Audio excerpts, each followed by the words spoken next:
Practitioner Inquiry Day. I got it. Practitioner. Sorry about that. All present and accounted for. We've got the speaker here, and we've got Gerald to convene and introduce. And so, thanks everybody. Most importantly, we have all of you here, and just letting everybody get seated. And then we'll bring Gerald Campano up to introduce the day for you. Okay, thank you.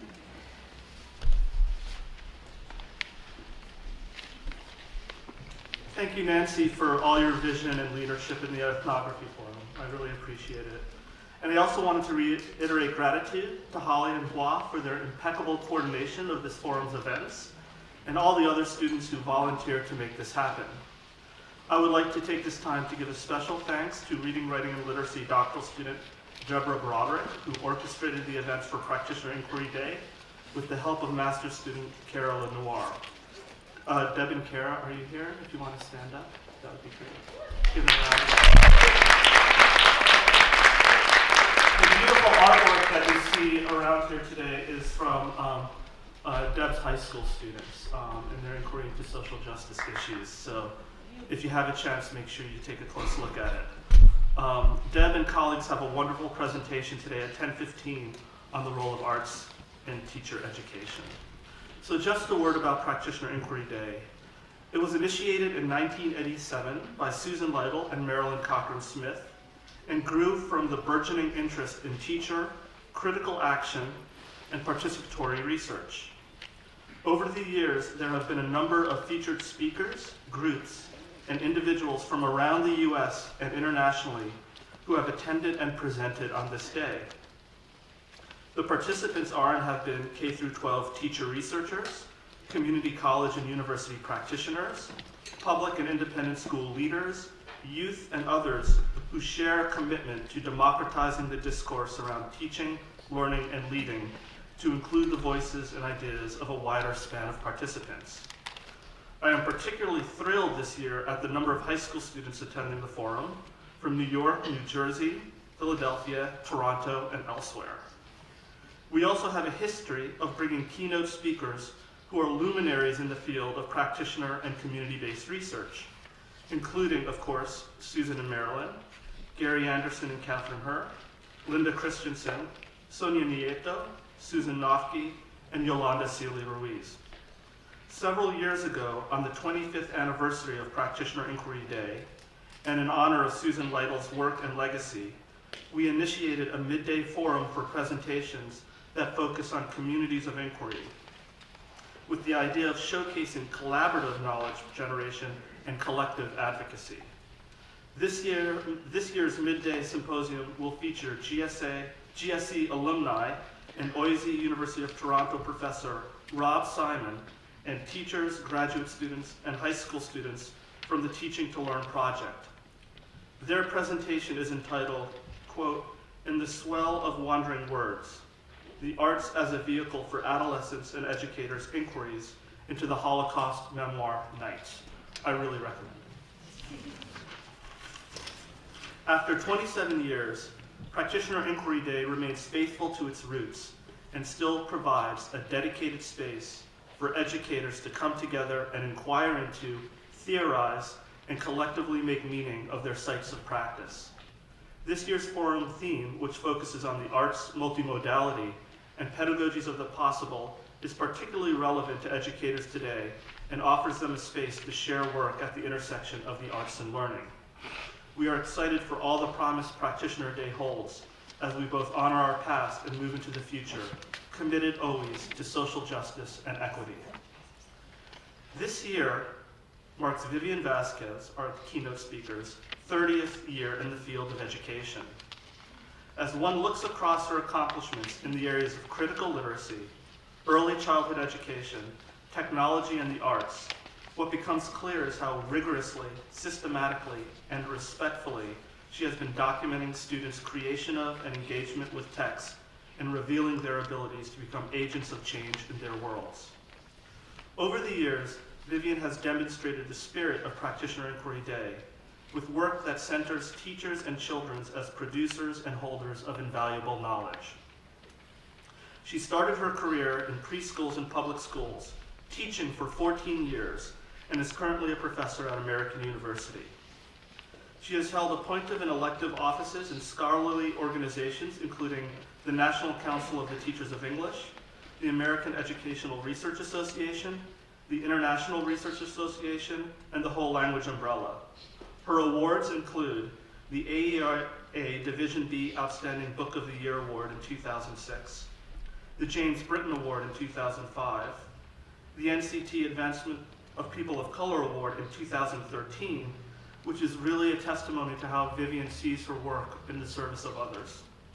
Additionally, Vivian was the first recipient of the AERA Teacher Research SIG Dissertation Award in 2004, and most recently, her impact on early childhood education was celebrated by the NCTE Early Childhood Assembly with a scholarship in her name, the Vivian Vasquez Teacher Scholarship.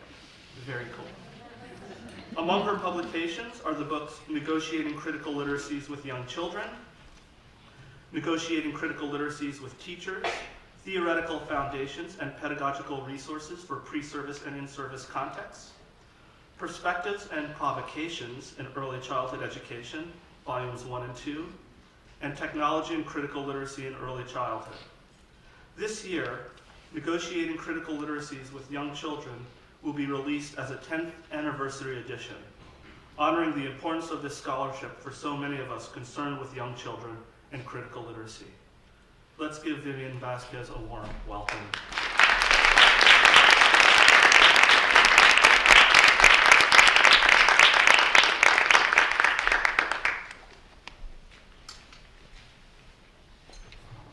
Whew, now I understand why Linda, when she was here a couple of years ago, said she wanted to head home right at the start of her talk.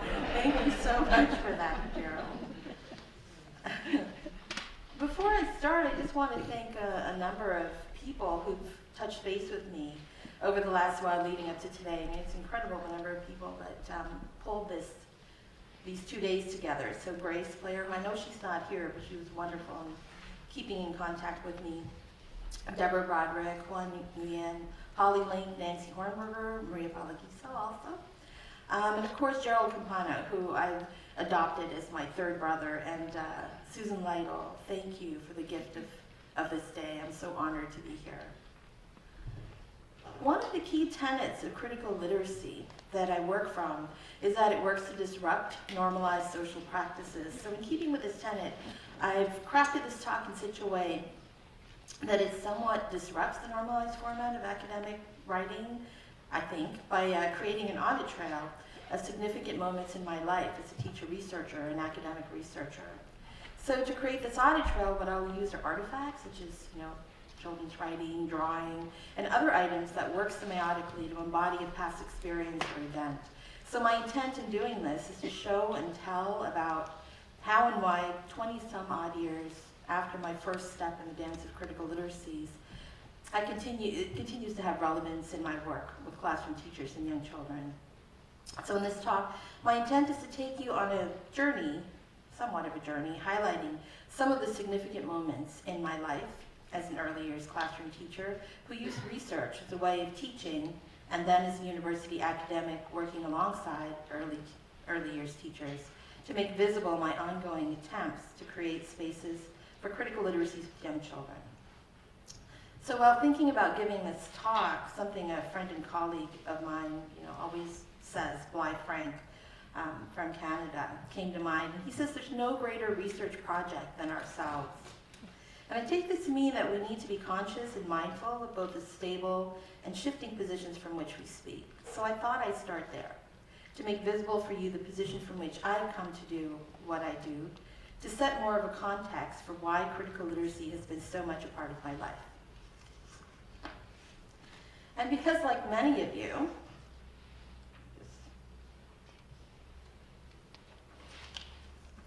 I'm using my my mini because we were having some issues with the big computer, so hopefully this won't dance around too much. And because, like many of you, I too am a firm believer of the need to think with others and the importance of working with others, I've decided to pull you into the first part of this talk. I came up with a strategy for beginning to uncover the positions from which we speak, our identities, while I was at a podcasting conference several years ago. As in, gatherings we're at, usually you all have name tags on right now, right? Well, at this place it was a little bit different because there were podcasters and, folks who were very into social networking. And because I was podcasting at the time, they knew me, they knew the show that I was doing, which is the CLIP podcast, Critical Literacy and Practice podcast. So when I walked in the room, people were addressing me as CLIP podcast. So they weren't saying, "Oh, hi, Vivian," "Hi, CLIP podcast." So I thought, this is really cool. So on my name tag, I wrote Vivian, and then I wrote CLIP podcast. And so I'm looking around the room, and I'm noticing, people have like all kinds of names on their name tags because there are different IDs online and different social networking spaces. So I love this idea of really sort of putting on offer to others your different identities, right? And so I thought we could kick off this morning by taking just a couple of minutes to create your own name tags, your own "Hello, my names are." So I've got somebody handing some of those out to you now. And if you need something to write with, I've got some markers up here that you can use.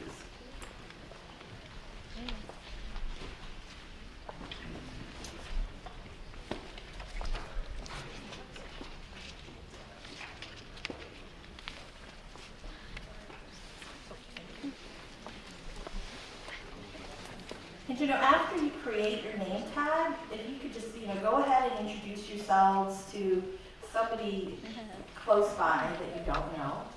Maybe share a little bit of the history of some of your names, talk about how those names work to position you in particular ways, maybe talk about the effect of certain names on others, how might some names disadvantage you, how might some names privilege you, and then I'll share my name tag with you.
I just love that your name is Margaret. Because my daughter's Margaret. Margaret is like the most important name in my entire life. I think I had one. Really? My Margaret had my grandchild. So that means I love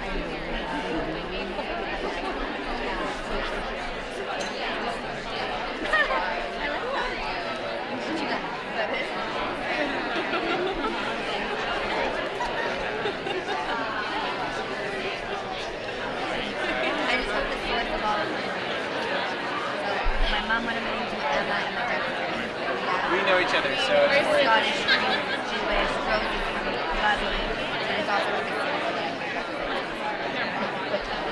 and I also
pull you back together.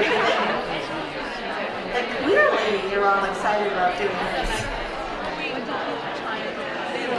After I divorced, I actually started using my family name, which I suddenly started to appreciate that maybe I should have had their right all around or something like that. I discovered that an abbreviation for everything. A couple people were asking about, using this with younger children and what have you, and definitely it's something that I've done with younger children before. One of the things you can do is they could even cut out images and paste them onto the name tag. They could draw their different identities, so it's really up to you how you might use it in your setting. When I've done this with my students, one of the side effects is that it pushes to the surface, of course, our ideologies, especially those that are sometimes not readily visible to us. Once pushed to the surface, it's much easier, of course, to reimagine what we do. Last year, Yolanda Celia Ruiz talked about noticing and seeing, and I think this is, in one small way, this helps us to see ourselves a little bit differently and therefore see our students differently as well. So here's my name tag. If we had more time, I'd get some of you to share, but you could share with me after if you like. Some of my names are more obvious, Mommy, one that I love, partner, professor, and so forth. Clip Podcasts, my podcaster social networking name. Ban is the nickname I was given for Baban, which is the nickname for my nickname Benipsin, which has absolutely nothing to do with Vivian Maria, which are my given names. So if you ask most Filipinos, though, they'll tell you that they have no idea why Filipinos use nicknames so readily. Google it and you'll see. In fact, a reporter for the BBC once said that nicknaming is a joke that all Filipinos are in on. While Googling about Filipinos and nicknames a while back, I came across a couple of blog comments by other Pinoys Binays talking about the Philippines then and now. And in each of the blogs, the authors reminisced about a school supply store that their parents used to take them to as young children. The store was Vasquez Brothers. The school supply store started by my grandfather after the Second World War, a store that was part of a larger enterprise that catapulted my family up the social class ladder. A store that began as my grandfather's dream while he sold pencils, pens, and notepads out of a cariton, a pushcart, at a local market in Manila. Born into a world of privilege, my sister and I attended an exclusive Catholic girls' school, Assumption Convent, in the then prestigious San Lorenzo village. This is where the name Assumptionista came from. Before the bell rang, signaling the start of the school day, my classmates and I lined up in the courtyard with our yayas, who carried our school bags for us, and after the final bell rang, marking the end of the day, our yayas, our nannies, would carry our bags for us while waiting for our drivers to pick us up, to take us home. The area where the school was located, close to Makati, is a major financial, commercial, and economic hub in the Philippines, where many global companies have their offices and headquarters. So that's a bit about my Hello, My Name's R tag. But we all know that our identities are defined not only by who we see ourselves as being, but also, as you know, by who we don't see ourselves as being. And it's just as important for us to consider those identities that are imposed upon us by others. And I won't make you do this, because, but I'll share mine with you.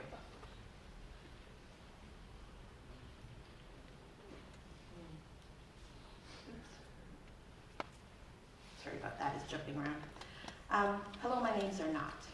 And I actually have some of those cards as well that you can take with you. So I have somebody that will hand those out. In 1970, my parents decided to immigrate to Canada in hopes of a better life for my brothers and sisters and me. This was a difficult time in the Philippines, fraught with the threat of a communist insurgency and the proclamation of martial law. Off we went, sponsored by my mother's brother, who was living in Toronto at the time. During the honeymoon phase of our arrival in Toronto, we celebrated our good fortune by having the opportunity to live abroad. I wasn't worried so much about starting school because from the time I was born, my parents had spoken to me in English, so I knew the language wouldn't be an issue. And although Filipino is the national language of the country, there are two official languages, Filipino and English. My parents had not anticipated a move to Canada, so they made the conscious decision to speak to us in English, thinking we'd pick up our native language, being in the Philippines. Thank goodness my grandmother immigrated with us. It was having conversations with her that gave me the opportunity to speak Tagalog. The honeymoon ended when I started school. Although I could speak English, I of course was not versed in the discursive practices of my classmates, and for the first time in my life I was positioned as other. We came to Canada with very little. My parents' wealth was tied up in family business, and they chose to leave it all behind for what they imagined to be a place where their children could have a future of opportunity. We first moved to the West Lodge Towers on West Lodge Avenue in Parkdale. Those of you who know the area know that this was an area of low rent and nowadays slumlords. Gone were the personal chefs, the lavanderas, cleaning ladies, and chauffeurs. My sister and I went to Parkdale Public across the street, where along with other visible minorities, we were subjected to racist comments and racial slurs on an ongoing basis, and bullying became part of our everyday. I remember defending my sister, and after doing so, finding myself in the middle of the playground holding a comb of my own long hair, which had been pulled from the roots by the boy who had been making fun of her. I remember telling my teacher, who told me I should have gone to the teacher on yard duty. That teacher told me if I wasn't bleeding, I was fine. So I went to the office to report what had happened, only to be told to march straight back out to the teacher on yard duty. We never told our parents. We didn't want them to feel bad about having brought us to this place. We thought they'd get in trouble if they tried to defend us. They had enough to worry about. They each took 2 jobs. Each of these jobs was extremely difficult to secure, as most jobs required Canadian experience. My dad left the Philippines as CEO of a major corporation and ended up selling encyclopedias by day and appliances on commission at Zellers at night. My mom, who was a teacher at a private American school, worked as a child care assistant by day and den mother at St. Joseph's Nurses Dormitory at night. Things got better as I learned to navigate the new circumstances of my life with no help from my elementary school teachers, who were indifferent and who had not a clue as to the effects of what Gerald refers to as the abrupt geographical, cultural, and emotional dislocation that I was experiencing.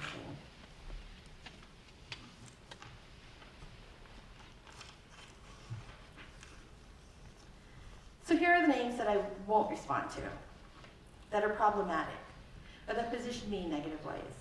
And I'm sharing this with you to kick off this journey as I'm taking you on as a way to better contextualize the work that I do, to punctuate the importance of knowing the positions from which you speak, both the privileges and the disadvantages.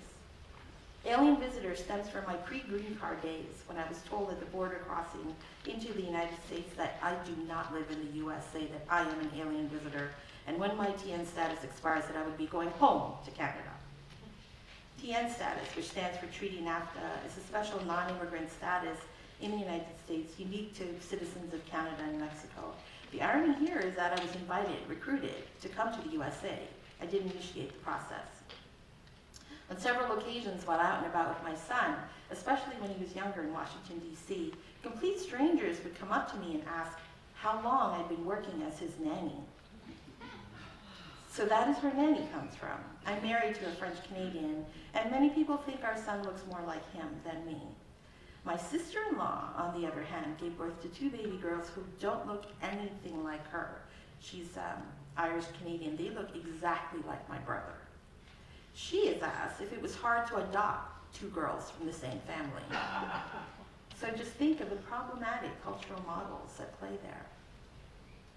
The Swampy Cree Indians have a saying, to say the name is to begin the story. Freddie reminds us that to exist humanly is to name the world, to change it. Once named, the world reappears as a problem that requires a new naming. Jenks notes the power to name one's world breaks the silence. With silence broken, we can step into action. For me, this happens with critical literacy as part of my theoretical toolkit towards disrupting inequities, using the language and literacy tools for which I have access. Oh, I did take my meds in case anybody was wondering. There's like a reminder up there, that's funny. Oh, I hope nothing else pops up. If it does, somebody tell me in case I don't notice. Oh my gosh, okay. It was by chance that I came by this letter when my mom's cousin, Kitagor, passed away in 2010. Before she died, when she learned about the work I was doing, she shared with me that when she was a little girl during World War II, not much older than she is, she's pictured here behind my grandmother, She ran letters back and forth between interned American soldiers to aid them in eventually helping the Filipino overtake the Japanese who at the time had invaded and occupied the Philippines.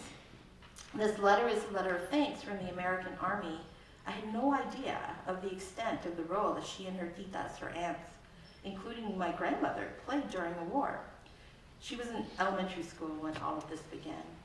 These artifacts helped me to establish new connections between myself, my family, and our history. These artifacts shed new light on my response to the question of how I came to position critical literacy prominently in my work. In the past, I would speak of my own experiences at the hands of racism and sexism, but these artifacts have given me new subject positions through which to speak and act, as Gerald notes in his writing, as heir to an activist legacy. And now I'm led to explore more closely how the improvisations of my grandparents' generation and my parental generation has sedimented into new habitus for my generation in terms of, to quote Jerry Harsty, being the people we want to be and living the lives we want to live. So my past experiences helped draw me towards critical literacy.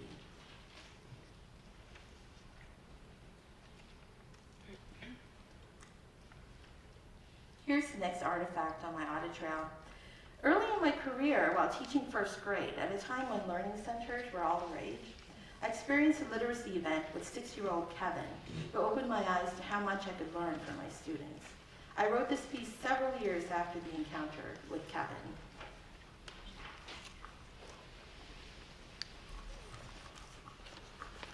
The beach was covered with beautiful shells, and I could not let one go by unnoticed. I couldn't even walk head up, looking out to sea for fear of missing something precious at my feet. The collector walks with blinders on. He sees nothing but the prize. When I first started teaching, I was the collector, walking through the classroom with blinders on, looking at so many things but not seeing anything, waiting for that perfect something to jump out at me. What it was, I still don't know. A brief encounter with a 6-year-old boy first opened my eyes to the beauty and value of everyday happenings when framed by inquiry as a tool for my own teaching and learning. During writing time one day, I noticed that Kevin was drawing. This would have been fine had he been at the art center. However, since he was at the writing center, I decided he needed to be writing. Why are you drawing, Kevin? Well, Miss Vasquez, if I don't draw, then I won't know what I'm writing about.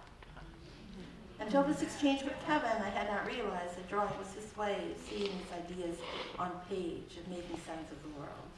When I first started teaching, I was a collector, walking with blinders on, seeing nothing but the prize. I've grown since then.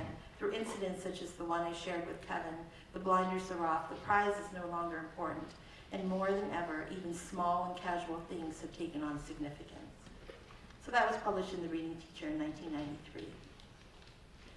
Reflecting on my experience with Kevin pushed me to consider how I could use kid watching as a way to organically negotiate and create opportunities for literacy learning using my students' inquiry questions and topics of interest.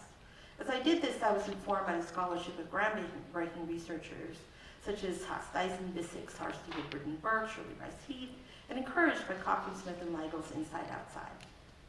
By the time my collector piece was published, I began working on my master's with Andy Manning and Jerry Harsty, who were teaching a course at the University of South Australia. While there, I was able to spend time with Barbara Comer, Alan Luke, and Jenny O'Brien, and my interest in critical literacies peaked. I decided to revisit existing data from my classroom with the intent of examining where opportunities for critical literacies may have been possible, as a way of helping me imagine how I might go about creating spaces for critical literacy from my students' interests. In particular, I was interested in teaching my students how to read text critically in relation to the ways in which they work to position readers, and write text critically as a step towards positioning themselves differently in the world. So from the start, I began arguing that critical literacy should be a perspective that needs to begin from day one of the first day of school with the very youngest of learners, and that this work needs to build on the interests, inquiry questions, and passions of children. I won't take the time to map out sort of key tenets from which I work from a critical literacy perspective, but if you Google my name, you'll find all kinds of sites that will point you to some of those texts.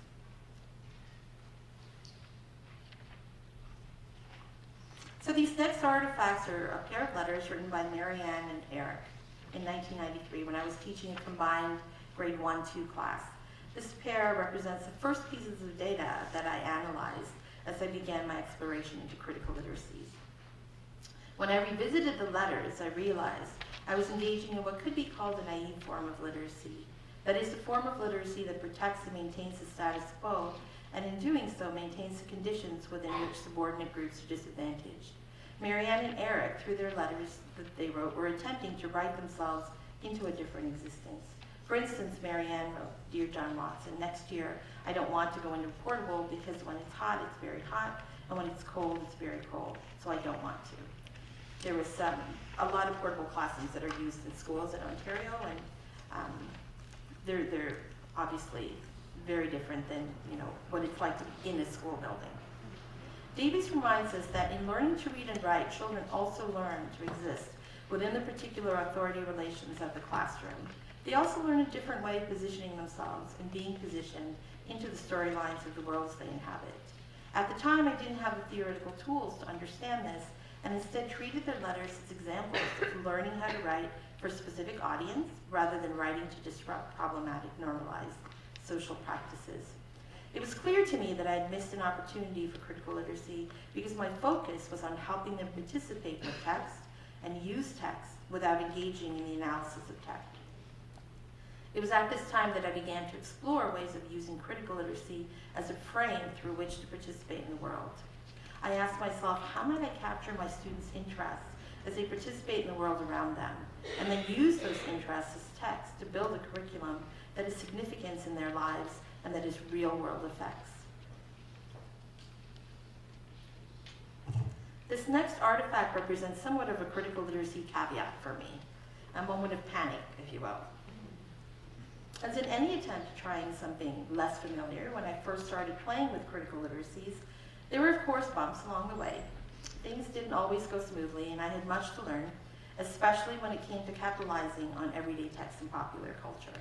So here's an artifact that reminds me of that, and you'll know why shortly. So here I was having thought I had sorted out how to create spaces for critical literacies in the classroom when this happened, while I was teaching a group of 3 to 5-year-olds. This was Ryan's drawing of Triceratops, the Blue Ranger.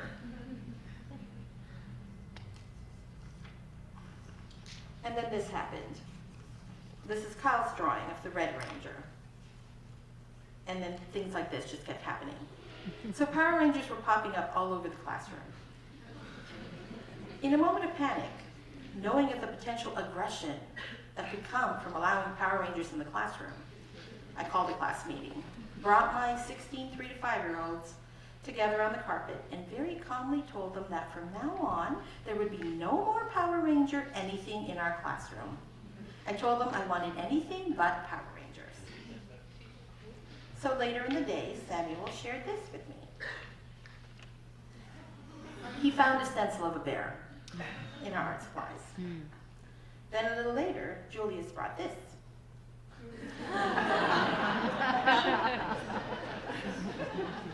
Another bear. Many, many more bears later. I realized the children were giving me anything but Power Rangers that I had asked for. News had spread these bears were a safe bet in our classroom. Realizing what I had done, I called yet another class meeting. This time I told the children that I had thought more about the Power Ranger thing, the ban, and that we were going to start all over and just pretend that it didn't happen. And within minutes, guess what? Power Ranger stuff was all over. Anthony spoke up. I really like Power Rangers when they changed to dinosaurs. In the television show, I'm sure you all watch Power Rangers. Each Power Ranger transforms into this, powerful animal that can, fight viciously against evil forces. So in response, I said, what would you think of Power Rangers if they turned into something else, like flowers? He looked at me, half confused, half amused, half annoyed, and then he walked away. In my response to Anthony, I was operating on my hope that it was not so much the fighting that was of interest to the children, but the transformations, the characters' experience. I was offering Anthony another possibility for what the transformation might be. And I imagined it was no accident that I offered him something peaceful, like a flower. Later in the day, Anthony handed me this. It was a drawing of what looked like a person holding a flower. Anthony had created what he said was a Power Ranger that had transformed into a flower. After quickly sharing this drawing with me, he turned away, holding his drawing in hand, and as he walked away, I was watching him out of the corner of my eye. He took the piece of paper, crumpled it into a ball, and threw it into the trash can. So he gave me what I wanted and then moved on. So I actually fished this out of the trash can. If you could see it, it's all like creased and wrinkled. As Yolanda C. Louise talked about last year, once I stopped just noticing and started seeing the children's work differently, I realized there were in fact many opportunities to engage in critical literacies. The question became, how do I make sure that what we do is both powerful and pleasurable for all of us? The following school year, I was better versed at creating spaces for critical literacies. I was once again working with 3 to 5-year-olds in the same diverse neighborhood in an area bordering the Greater Toronto Area in Canada, when we had a visit from a Royal Canadian Mounted Police officer. So this next artifact is a poster that was left by the mountie, this police officer who came to visit our classroom. So he came and he did his talk and then he left this poster, and I thought, you know, cool, I'll put it up on the bulletin board. So I put it up on the bulletin board, but almost immediately there was this sort of buzz around this poster.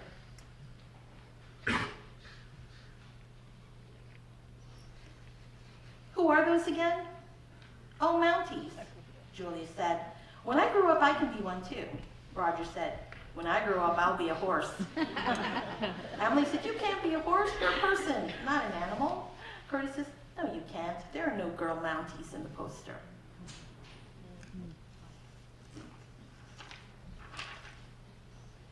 And then they kept wanting to talk about this. Jessica, there's no girls in it. Roger says, there's men. And Nicholas says, because there's horses. And I said, let's talk about that for a minute. A lot of you have been saying there are no girls in it. What does that tell you? What is it supposed to say about being a girl Mountie? Andre says, well, on one time my dad went up a mountain and there was only girls in it. There were no boys. And I said, oh, really? So that case, there were only girls and no boys? Is that what you're saying? And Patrick says, because there's boys and men. There's no girls. Because girls are not like boys, are they? And I said, so do you mean that you don't think they can do this job? That being a Mountie is a boy thing to do? Does anyone have anything they'd like to say about that? Jessica. Well, girls, they can take boys' place, even if they don't know how to hammer and all that. Because my mom, dad, he works with wood down in the basement to finish it. And mom, she helps. And I'm a girl, right? So I help too.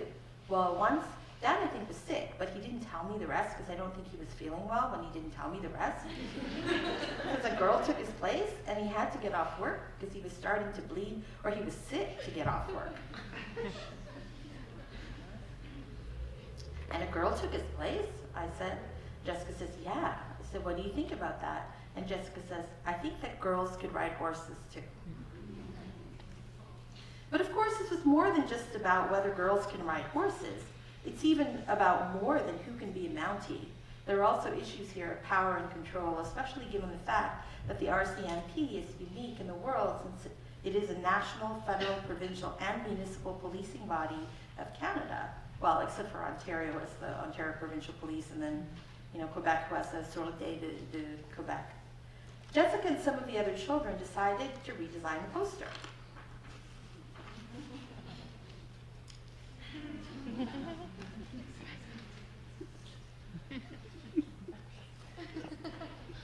So this is her redesign. She, so there's, a much more equitable representation of males and females. And then, she had a letter that went along with it, could you please change the poster because there are girls in the Mounties. I mean, they knew this because we had a parent in the school who was a Mountie, female, a mom. If we believe that learning is most powerful when we do When what we do has importance in the lives of children, then it should follow that the work we do should have real-world effects. This means if we write letters, we mail those letters to whomever they were written, and so forth. And that's what we did. We mailed a letter and poster to the RCMP. Shortly after, we had a visit from a mountie who happened to be a parent in our school.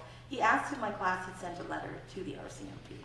Apparently it caused a stir, especially amongst the female officers who hadn't realized the omission of female officers in the promotional materials. I mean, you know, the RCMP has had female officers since the 70s, I think. We also read and talked about other issues and books in relation to the Mounties, such as this book.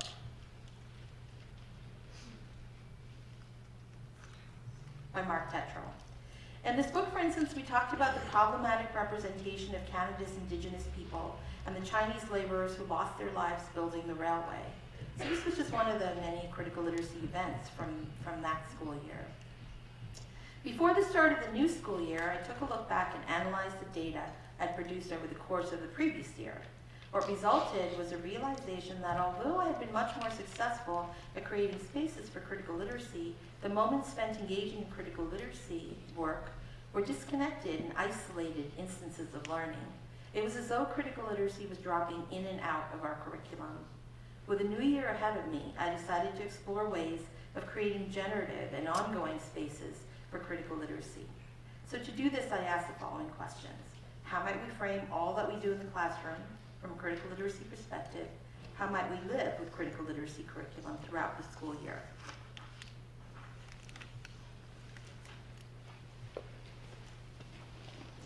The next artifact is a photo of part of what I began referring to as an audit trail of learning. The children referred to it as a learning wall. This trail was comprised of different artifacts representing the various projects my students and I took on from the first day of class to the last day of class. After each project, the group discussed what to post on the audit trail to remind us of the work we had done. So, you know, photographs, transcripts of conversation, drawings. We even had a McDonald's Happy Meal because we deconstructed it up on the wall. It became a visual articulation of our thinking, learning, and researching over the course of the school year. The audit trail represented how one issue seamlessly flowed into the next, and how our critical literacy journeys were intimately connected and also cross-curricular. For instance, at one point in time, the children problematized the highly carnist diet inadvertently followed by our school. This happened when they discovered that one of the children in the class and his family were not able to eat anything at the school barbecue because they were vegetarian. The children were upset that no one had thought about having food for vegetarians at the barbecue, and that no one had asked if there were vegetarians in our school community. The issue became a topic of concern at a number of class meetings. During one conversation, Stephanie asked, "Who decided that we would have only beef hamburgers and hot dogs at the barbecue?" I explained there was a committee, a group of parents and teachers that organized the barbecue, and the chair of the committee was the assistant to the principal. Apparently, Stephanie had talked about the vegetarian issue with her family, and her mom had encouraged her to investigate further. So in conversation with some of the other children, it was revealed that many of them had also talked about the issue at home with their families. Led by Stephanie, the group decided to act on their concerns. We started by reading the announcement for the flyer the children took home, advertising the school barbecue. "Join us for the annual school barbecue," was the first line of text. The invitation says "our," but doesn't really mean Anthony, so it's yours and mine. She was like pointing at, yours and mine. But not his, pointing at Anthony, and that's not fair, Melanie commented.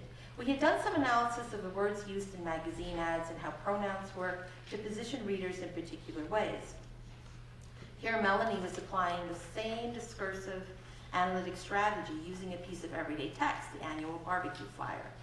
The children agreed to have Stephanie write a letter to the chair of the school barbecue committee expressing our concern.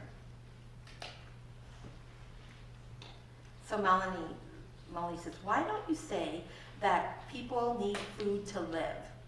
And PJ says, "And if you don't eat, you'll die." They're talking about them reading the letter. Stephanie says, "Should I say have to, like it's very important?" Stephanie asked me if I would scribe the letter. She said that we needed to send it right away and that if she had to do drafts, then it might take too long. So here's what they decided on. If we don't eat food, we'll die. We have to get new hot dogs and hamburgers. You can ask Anthony's daddy what you can buy, because Anthony is a vegetarian. Stephanie began her letter by declaring, if we don't eat food, we'll die. The use of we as opposed to if Anthony doesn't eat, he'll die was a deliberate choice based on a previous conversation about why a petition is a better tool for making a case for yourself than a survey. They were confused with those two. Curtis, one of the boys in the class, had concluded our discussion about petitions by saying one brain is stronger, but lots of brains is stronger. But one brain is stronger, lots of brains is stronger. When I asked Stephanie why she chose we over Anthony, she referred directly to Curtis's statement saying, remember, Ms. Vasquez, about lots of brains? The use of we, therefore, is used to symbolize strength in numbers, solidarity, and inclusiveness, while in essence directing the organizer of the school barbecue and suggesting the organizer do something with regards to having vegetarian food at the next barbecue. In her opening sentence, Stephanie claims an implicit authority by speaking on behalf of both the reader and the speaker, the children in our class. In her letter, Stephanie is adamant using the phrase have to with regard to making available vegetarian hot dogs and hamburgers.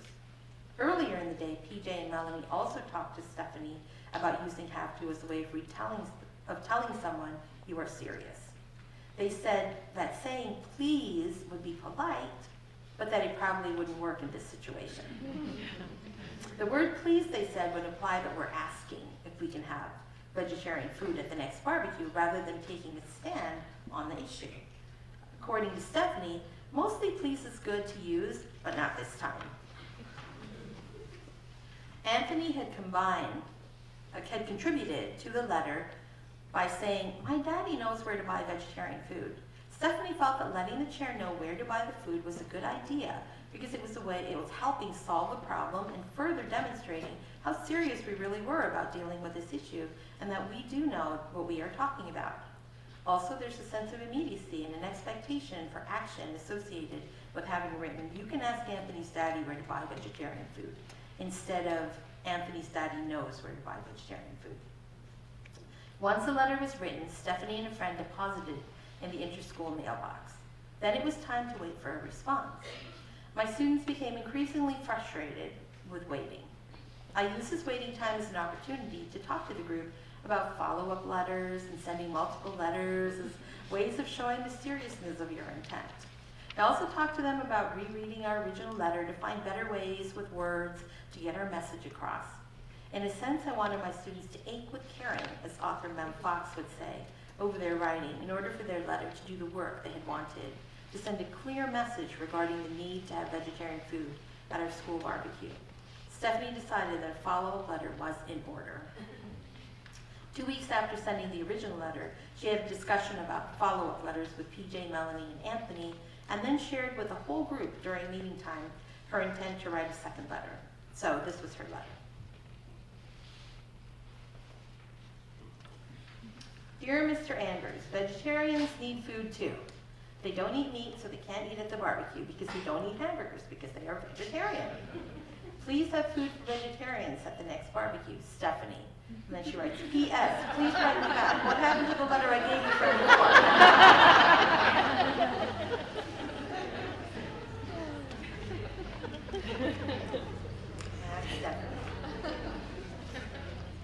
In the second letter, Stephanie took an explicative approach by explaining that vegetarians can't eat, by stating that they don't eat meat, they can't eat hamburgers, and they can't eat at the barbecue. In a sense, she used this approach as a rationale for the position she was taking in support of vegetarians. This time, she opted to return to the use of please, to see if maybe the chair might understand better and want to listen to us more. She had set up a sense of certainty and authority, a polite but insistent tone. Stephanie again made clear the seriousness of her issues and clarified the intent of her original letter by asking the chair to write back. She also made clear that this was not the first time that she had attempted to bring this issue to the administrative attention. This time, however, she did receive a response. The chair of the school barbecue committee invited Stephanie to the office to talk about her concerns. Encouraged, the children decided to find out more about vegetarians in order to prepare for the meeting. They turned for help to our school librarian. To their surprise, they were told that we had no books about vegetarians in our library. Another letter was written. We also moved the project beyond our school when the children decided to send a survey to other schools to find out about vegetarians in other places beyond our school. They had, they knew how to work whatever machines we had in the school, so they knew that we had a fax machine, and they wanted to fax, at the time, fax these surveys to other schools as a way to ask them whether, they had vegetarians, and also as a way to, alert them to the fact that this could be happening at your school. So this project represents a very small portion of the generative and seamless learning that took place throughout the year. As my year with these children ended, I transitioned into a life with academia. And I used the existing data from the year of the audit trail in my research. My transition into researching in academia was seamless as a result of my experience as a teacher researcher.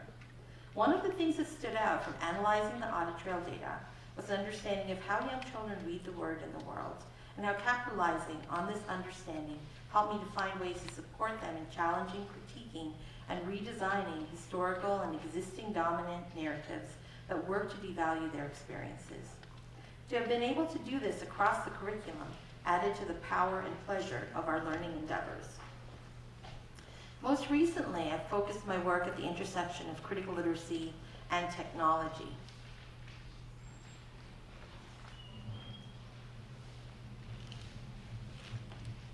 There it goes. In particular, working with early childhood, in early childhood settings with children between the ages of 4 and 8. So this next artifact on my audit trail is a drawing that actually was created by my son, TJ, when he was 4 years old. So he made this, he drew it at his preschool when his preschool teacher asked everybody to draw a picture of their family. And so this is what TJ drew. So I'm the one in the green, and my husband Andy is the one in the blue. And there's TJ. TJ looks great in the middle. Andy and I, not so much. So when he got home, we said, what should we know about your drawing? And so he started telling us about the drawing, that, which one I was and which one Andy was, and so forth. And then I said, and we're each holding something. And he said, yes, that we were each holding iPod touches. And then I said, and I noticed there's different colors, dots on our iPod touches. And he said, of course, because we all have different interests, so we have different apps.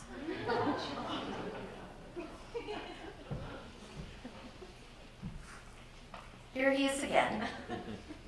This time he said, when you're online, no one knows if you're a ninja. This, to me, is a clear demonstration of the ways in which children today are born and quickly introduced into a world in which new technologies and new forms of communication are widespread. They often have a much better sense of constructing and negotiating identities in these online spaces than we imagine. The result is the ability to participate in the world with new ways of thinking, being, and doing, which impact their lives at home and at school. These incidents, along with many others like it, generated a curiosity as to the role technology could play in creating spaces for critical literacy. And it starts very young. Jerry Harsty's grandson, his daughter was sharing with me that his grandson's first words were Chewbacca, and it's like something like iPad and Chewbacca. So it's very different than, my brother's first word was Bobby Orr. So, my recent work, therefore, focuses on an exploration of the techno-literacies that Marsh notes with young children, with which young children might engage in the world from a critical literacies perspective. Marsh argues that the multimodal textual competencies and semiotic choices of children referred to by Luke as netizens are not given sufficient space within current curriculum frameworks to support their learning.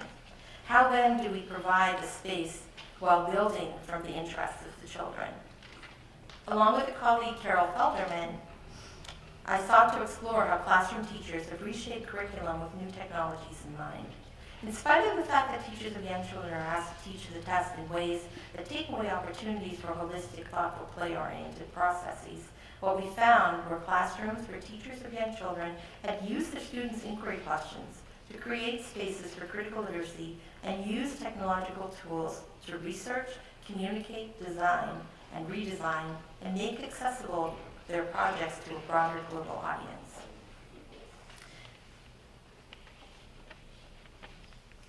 So this next artifact on my audit trail represents some work I did at my son's co-op school, so I got to be a co-op mom in this setting. This was a co-op kindergarten class that's outside of Washington, D.C., where a group of children wanted to plant tomatoes. So that's basically how it started. So this was the question that they posed. Well, this was the question I posed to them. What can we do to find out about planting tomatoes? And so everybody went off and they did their research. So there were three ways that they decided that they wanted to plant these tomatoes. First was planting tomatoes from seed. So planting little seeds into little pots, and then transplanting small tomato plants, buying those small plants and replanting them into bigger pots. And then one of them found out about this topsy-turvy tomato planter, and they wanted to try to use that. So, that's what happens sometimes when you ask the children you sort of turn the question, hand the question over to them. What do you want to do? How do you want to find out? Well, they decided they want to do it 3 different ways. So now we were going to plant tomatoes 3 different ways. And so these were the different ways that they planted tomatoes. And, they did all of the things that you might do, planting tomatoes and what have you. Lots of observations, keeping track of, how big the tomatoes were growing, comparing the growth rates in 3 different ways. They did all of that stuff. And then they were very interested in this topsy-turvy tomato planter TV commercial they started talking about. Because they said, the commercial said something about back-breaking work. And so they were saying, well, whose back are they talking about? What is this back-breaking work? So we took a closer look at the TV commercial. So this is I have some screenshots of the commercial, and here this is what's described as backbreaking work. So you see, obviously, there's this man, and he's bent over, and I don't know how clearly you can see his face, but he's like in pain doing this backbreaking work. Oh my gosh, it's really back. Look at him. So this is just really hard stuff to be doing. Oh, but if you have the topsy-turvy tomato planter, look at this. Even a woman can do it. And the look on her face, it's no longer backbreaking. Look at the smile on her face. And they're talking about this like this, right? They say, oh, look at her. See, it's no longer back. It's a girl. And so they start saying, wait a minute. What's going on here? She adds soil, not backbreaking. She adds water, it's still not backbreaking. And they're saying, this is easy. See, that's what they're saying. And then, in 4 weeks, you've got these great, big, juicy, plump tomatoes. And she's even sharing hers with a man who was doing the backbreaking work. He was putting his tomatoes in the ground. So they were having these kinds of conversations about this. And these topsy-turvies, they were saying, look at what they're saying, you put it anywhere. And so they were waiting to see, so we hung it from like a fence post. And didn't those tomatoes actually really grow quickly? So they really did, they were like big and juicy, but it rained. And when it rained, the topsy-turvy container got really heavy, and the whole thing came crashing down. So there was a see, they say you can do all these things, but they, and then they started looking at, well, the instructions they should tell you that you need to really, you have to put it somewhere sturdy where it won't fall over. And then now they're critiquing, the actual construction of this thing. beyond just the advertisement itself. So they lost their tomatoes because they got crushed. So then what we did was we started looking at, it's jumping around. So then we went back to the websites and we started to compare the kind of information that was put on offer, on the different websites that we had been looking at. So we took all of the words, we just copied all of the words from one of the websites about, how to grow tomatoes, and threw them into Tagxedo, and they wanted it in the shape of a tomato. So there it is. And I don't know if you know how Tagxedo works. The words that are most prominent on the site, that are used most often, so forth, are bigger, right? So on this particular site, which was about growing tomatoes, tomato was really big, plant was really big, grow, garden. So it's sort of an initial sort of analysis of the site, looking at how this site is working to convey particular kinds of information and to position you as a consumer, right? And then here was the topsy-turvy site that we threw into Tagxedo.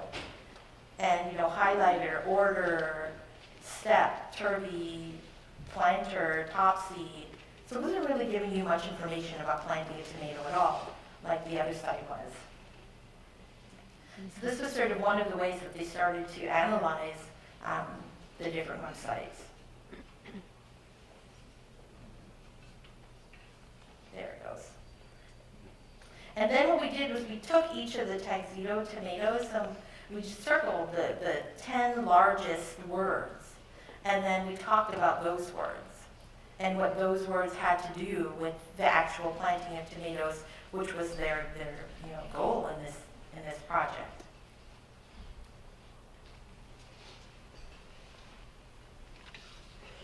So just some of the things that we did. We took turns sharing. One thing they noticed and made of the topsy-turvy planter the box. So we did that as well. We analyzed the container.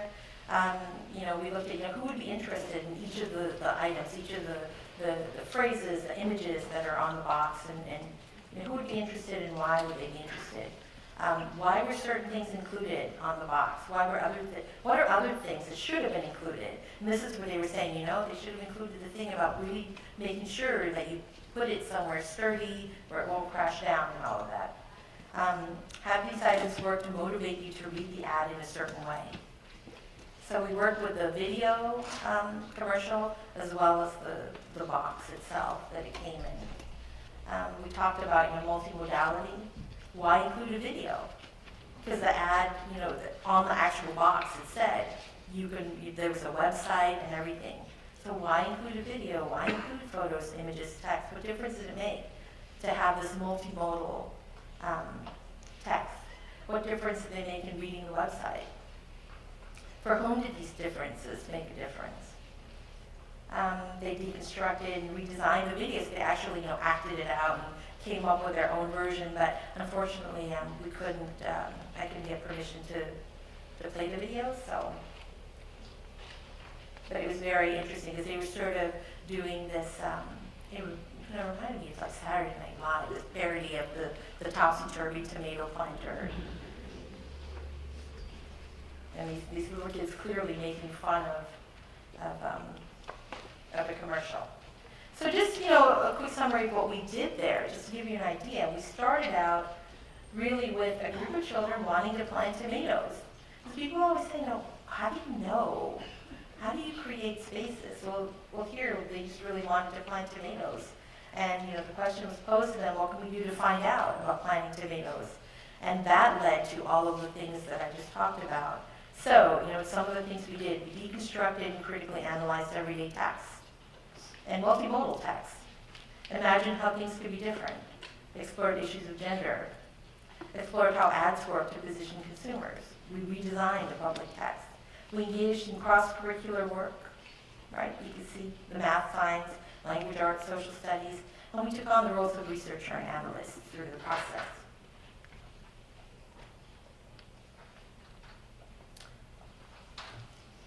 And there's just all the artifacts all together. past 20 years, the focus of my work in critical literacy has shifted in organic ways based on the interests of the children with whom I've worked and researched and the context in which I've done this work. My focus started with reading and writing text critically. When I began this work, what I wanted was for my students to be engaged with critical literacies by studying their own interests. I quickly realized this is not enough, and that from a critical literacy perspective, my students needed opportunities to have a sense of how the text could be different, to read the content, form, and interests of the text, however unconsciously, in order to be able to redesign it. With a shift in understanding, I began exploring ways of creating spaces for critical social action across the curriculum, and then on critical literacy and the consumption and production of text broadly defined, including the use of technology and new digital tools. I know as I continue to participate in a dance of critical literacy that new changes and possibilities will come into being.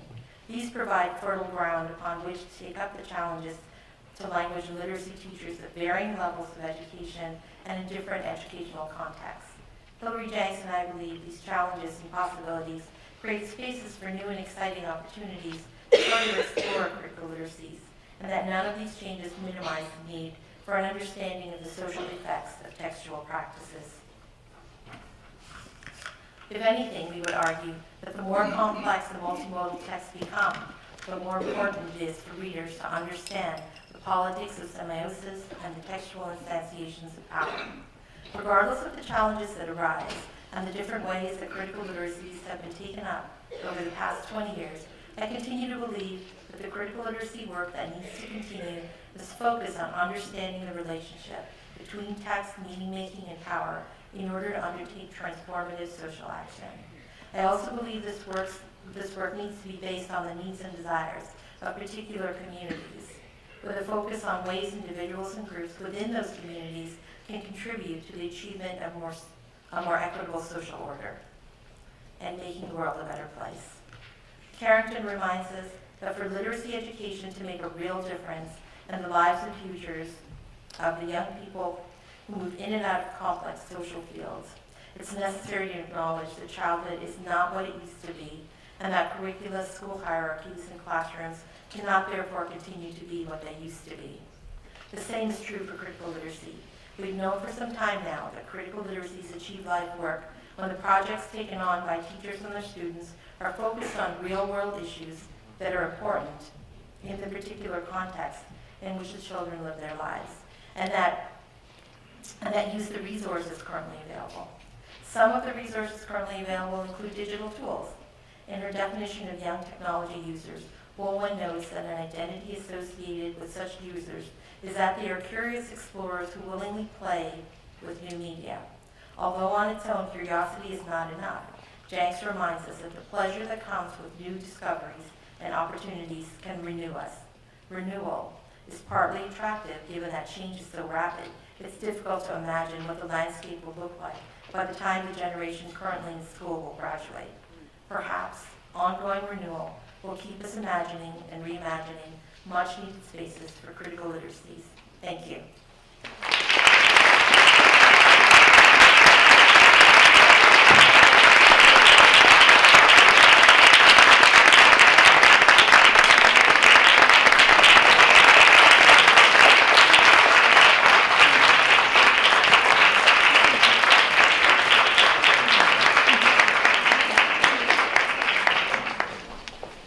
So it looks like we have time for a few questions. There's a mic in the center if anybody wants to step up.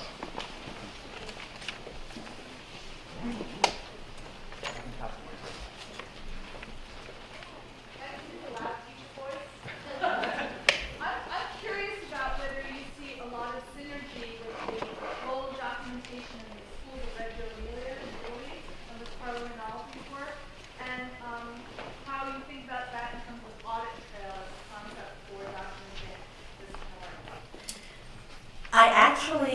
My audit trail work actually stemmed from my interest in the work done in Reggio Emilia and their documentation. I was very intrigued when I was first introduced to the kind of documentation that they were doing in Reggio, and started to imagine what that might look like as sort of an ongoing process that would cut across the school year.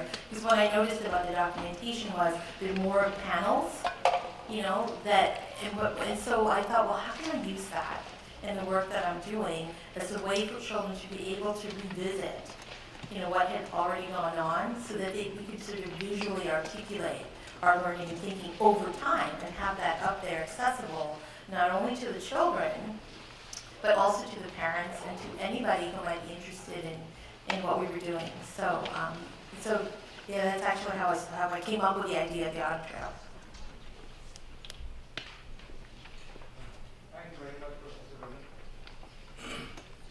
Thank you very much. Very exciting talk. My name is Khan. I'm working as a visiting scholar here. I was just thinking about the whole critical movement, starting from Germany and its manifestation in literacies and all. And the thought that comes to my mind is somehow I feel that the critical literacies has been very, very good in showing the taken for granted assumptions and challenging the normativity, whereas it has given less attention perhaps to the history of relationships. Because when I look at the history, I see that societies always have competing discourses. So I'm just seeking your comments on it, what you think about the whole role of history in bringing out and playing out these relationships, what we show in text. Absolutely. I think that, you know, you're right. That's a piece that's been missing. The same as, you know, the redesign piece was also missing for a long time. So, you know, we would do all of this unpacking, this deconstructing without really historicizing or, you know, taking that look back to see sort of how we've come to the place that we're at. And then, you know, the other piece of that historical piece is then the redesign piece. And I think, you know, we sort of we're stuck in the middle for a while, and I think now there's more people who are thinking about that, which, you know, is one of the places that I think we really need to go, is not to sort of stay in that middle safe space, but to think back and then to think to the future as well.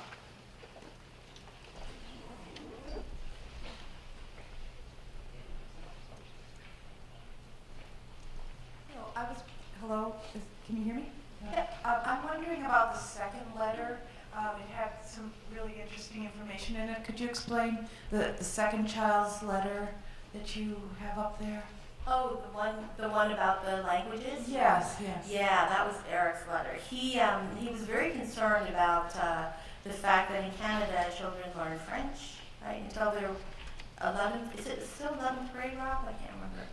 But at the time, it was, you know, from first grade until 11th grade, you had French as one of your classes. And so he was really concerned because in our class, the combined 1-2, there were 9 different languages spoken by the children at home, none of which were French.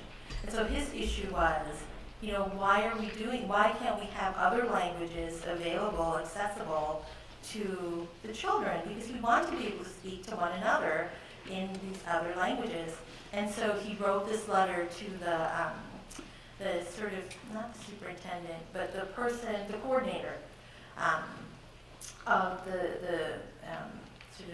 of languages at the school board where I was working, and the response to him was that, oh, well, of course we offer, you know, these classes in other languages. You can take them on Saturday mornings. Was sort of his response. So he was very disturbed by that. And in fact, he wrote back to say, well, that's not fair. That's a problem. And other things that we do, basically, was he was saying. What he was saying, and that you know, there was still that whole inequity of who makes these decisions and why, and you know, what happens then to all of the other children in the class who have all these other languages that they value, that are sort of pushed to the side. And that was really his concern. Eric was Chinese, and so he you know, and there was a new student who was Chinese and who only spoke Chinese. And so his concern was, look, if you could just offer Chinese, the rest of us could learn a little bit and speak to him, right? That was sort of his underlying issue.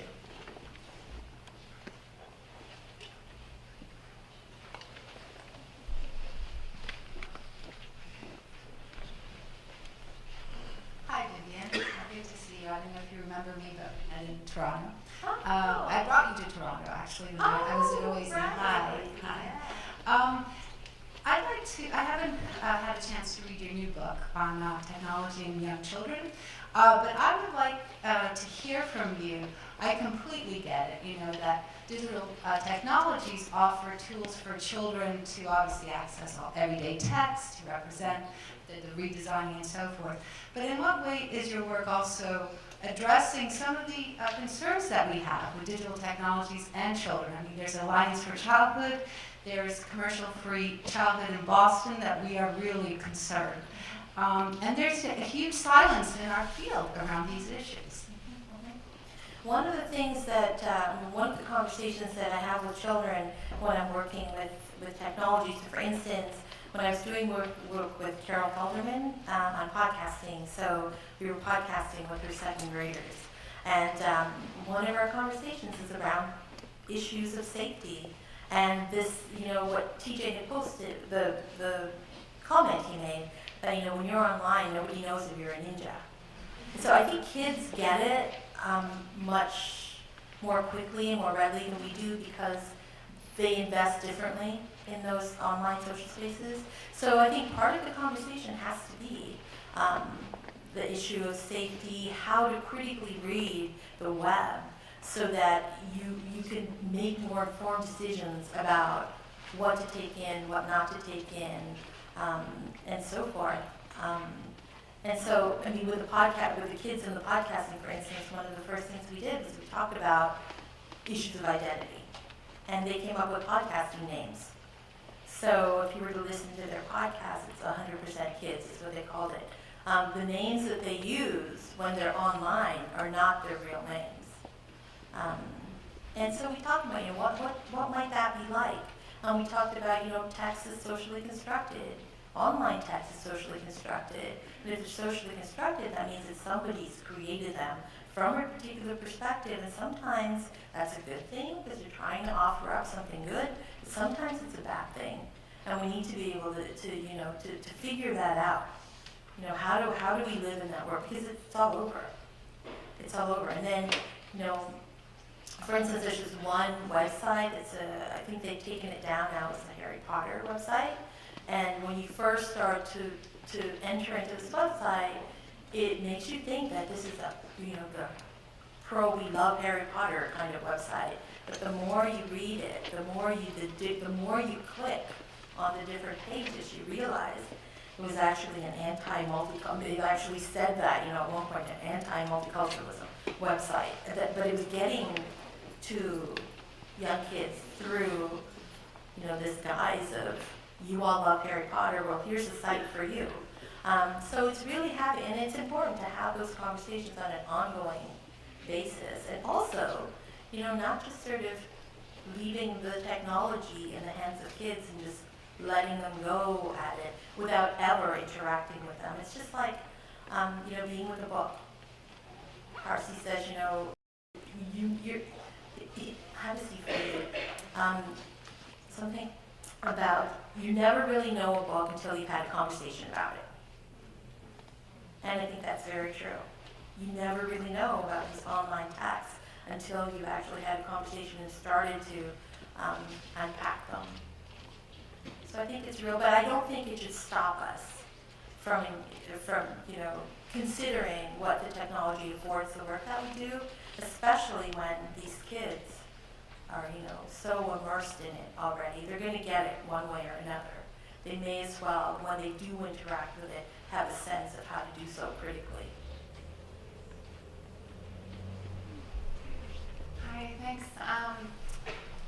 I just had a question. I was wondering if you could talk to me a little bit about your sort of theoretical framing using critical literacy and sort of why you've chosen to focus on that versus multi-literacies, and what are the similarities or differences between a critical literacy using a multimodal text versus a multi-literacy approach? Yeah, they're the same thing. Yeah, I think really, I guess because you see critical critical literacy is sort of more of a way of being, so it's an overarching, regardless of, you know, what might be part of that theoretical toolkit, that critical literacy is sort of the overarching way of being, way of thinking, way of acting in the world, which is why, you know, when people talk about, well, then how do you do that? You know, one of the things that we've noticed is that, you know, folks who really sort of theorize through their understanding of critical literacy are able to much more readily engage in the practice. Because who was it Dewey that said there's nothing more practical than a good theory? So, you know, to have this overarching theory, I think, so that within the critical literacy work, I mean, you know, the multi-literacies, the multimodal, all of that sort of fits in there, but it's how you deal with those different orientations and theoretical positions.